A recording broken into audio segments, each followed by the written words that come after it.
All right, what if I asked you the question, what is the average height of students at BVC?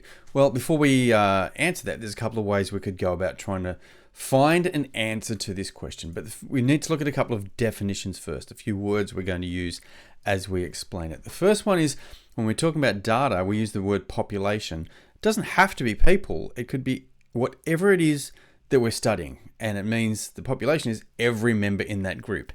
So in this instance, our question relates to the students at BVC. So the population would be every student at BVC. All right, so population is every member in the group. So we could go out and try and measure the height of every student at BVC. Now that would give us a really accurate answer because we'd know the actual average, but it would take us a long time to do. It'd be a long process.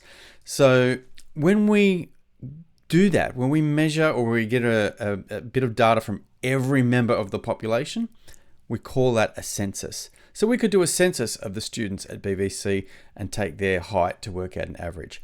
So a census is when we get the data from every member, like the whole population. But we've decided that would take a long time to do. So what we could do instead is we could just grab a small group of students and just measure their averages, and we call that a sample.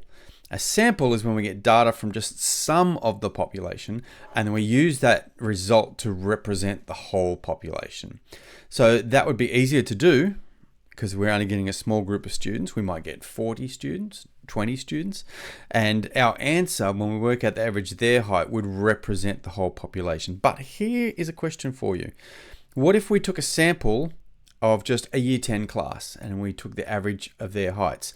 Do you think that sample would be a fair representation of the average height of all the students? Well, no, it wouldn't, because it doesn't include the younger, smaller people. It's just the older, taller people. So year 7s and 8s, if we had them in there, that would make our average lower. So we have to be careful that our sample is a fair representation of the population. And if it's not, we use this word bias.